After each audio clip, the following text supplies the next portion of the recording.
بسم اللہ الرحمن الرحیم۔ ڈیئر اسٹوڈنٹس، السلام علیکم۔ امید کرتا ہوں آپ سب خیریت سے ہوں گے۔ آج میں آپ کو 12ویں جماعت کی اردو کے سوال نمبر 2 کی بے جز سمجھانے جا رہا ہوں، جو کہ ہے حصہ غزل، یعنی غزل کے اشعار کی تشریح۔ اس میں 3 اشعار دیے جاتے ہیں اور ان کی تشریح کرنی ہوتی ہے۔ تو میں آپ کو ان تینوں اشعار کو اٹیمپٹ کرنے کا طریقہ بتاؤں گا کہ آپ کس طرح پیپر میں ان اشعار کو اٹیمپٹ کریں۔ تو چلتے ہیں ویڈیو کی طرف۔ تو دوستو، میرے پاس یہ مارکر ہیں ماسٹر اردو 604 اور ماسٹر قلم 605، اور اس کے علاوہ ایک پین ہے جس سے ہم یہ تشریح لکھیں گے اور اٹیمپٹ کرنا سکھائیں گے آپ کو۔ تو سب سے پہلے آپ نے پیج کے اوپر سوال نمبر لکھنا ہے۔ لائن کے مڈل میں آپ نے شروع کرنا ہے اور اس طرح سے لکھنا ہے اپنا سوال نمبر۔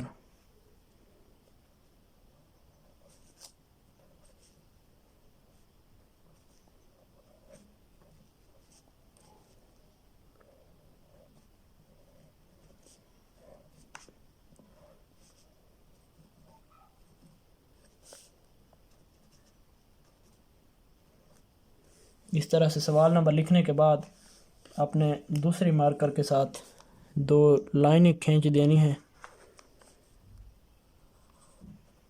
یہ میں آپ کو اسکیل سے لائنیں کھینچنے کا نہیں کہہ رہا، کیونکہ اگر پیپر میں اسکیل سے لائنیں کھینچیں گے تو کافی دیر لگ جائے گی۔ تو اس طرح آپ نے لائنیں کھینچ لینی ہیں، اور اس کے بعد لکھنا ہے یہ غزل کے جو اشعار ہوتے ہیں، یہ جز نمبر بے ہوتی ہے، تو آپ نے یہاں لکھنا ہے بے۔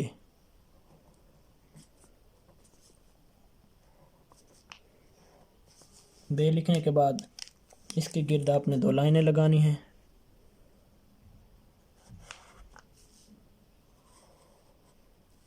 اس طرح سے یہ لکھ دیا، اور نیچے آپ نے ہیڈنگ دینی ہے حصہ غزل۔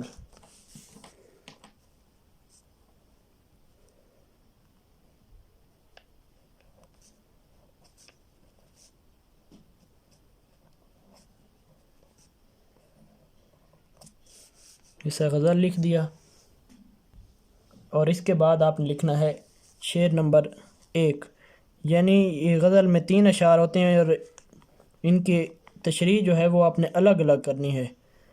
نظم میں تو دونوں اشعار کی تشریح اکٹھی کی جاتی ہے، لیکن غزل میں آپ نے ان کی تشریح الگ الگ کرنی ہے۔ تو شعر نمبر 1، اور اس کے بعد آپ نے نیچے شعر لکھنا ہے۔ مثلا میں ہمارے نصاب میں شامل پہلی غزل کا شعر لیتا ہوں۔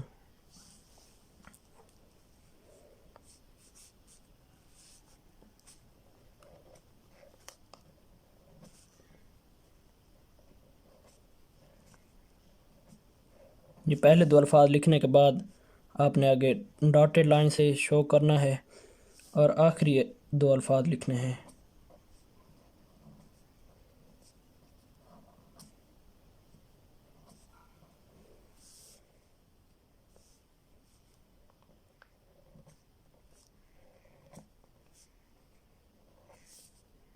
یہاں پر آپ نے تھوڑا فوکس کے ساتھ لکھنا ہے۔ اگر یہ آپ خوبصورت لکھتے ہیں تو ایگزامینر پر بہت اچھا امپریشن پڑے گا۔ تو اس طرح سے آپ نے شعر لکھنا ہے،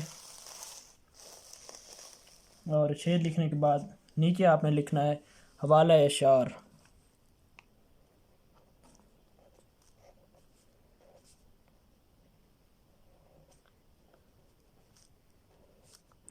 یہ لکھنے کے بعد آپ نے لکھنا ہے اس غزل کا جو شاعر ہے اس کا نام۔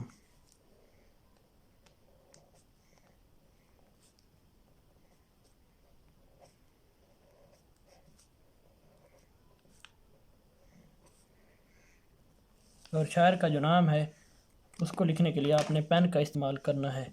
تو شاعر ہے خواجہ میر درد۔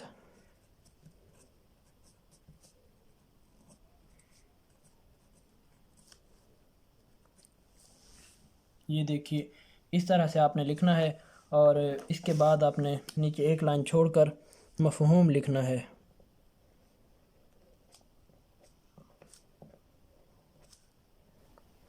یہ دو سے ڈھائی لائنوں میں آپ نے مفہوم کو بیان کرنا ہے۔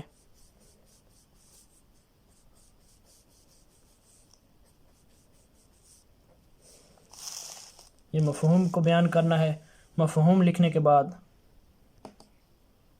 نیچے آپ نے لکھنا ہے تشریح۔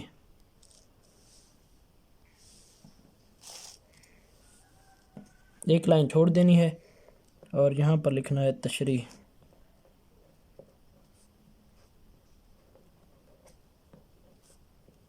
یہ تشریح لکھ دیا۔ اس طرح لکھنے کے بعد آپ نے یہ جو ہیڈنگ ہیں ان کو انڈر لائن کر دینا ہے، اور یہ جو 2 لائنوں والی مارکر ہے یہ بھی میں آپ کو کسی ویڈیو میں سکھاؤں گا کہ یہ کس طرح بنائی جاتی ہے۔ تو ان ہیڈنگ کو انڈر لائن کر دیں۔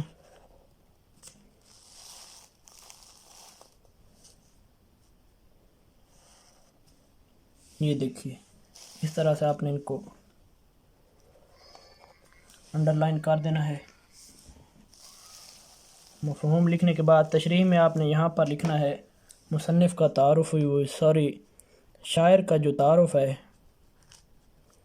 وہ آپ نے ضرور 5 سے 6 لائنوں میں بیان کرنا ہے کہ شاعر کی مشہور کتابیں کون سی ہیں اور اس نے کیا کیا کام کیا، یہ آپ نے ضرور بیان کرنا ہے۔ اس سے ایگزامینر پر اچھا امپریشن پڑتا ہے۔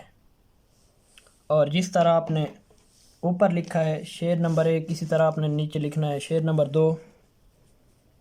اس کی تشریح کرنے کے بعد شعر نمبر 2،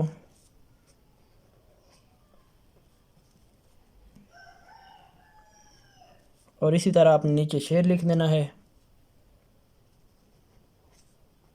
یہ شعر لکھنا ہے، اور جس طرح اوپر آپ نے مفہوم اور تشریح دیکھا ہے اسی طرح ہی آپ نے نیچے اس شعر میں بھی اسی طرح بیان کر دینا ہے۔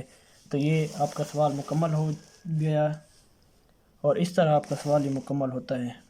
اس طرح اگر آپ اٹیمپٹ کرتے ہیں تو بہت ہی خوبصورت لگتا ہے پیپر۔ میں آپ کو فل ویو دکھا دیتا ہوں اس کا۔ یہ دیکھیے کچھ اس طرح سے یہ نظر آئے گا۔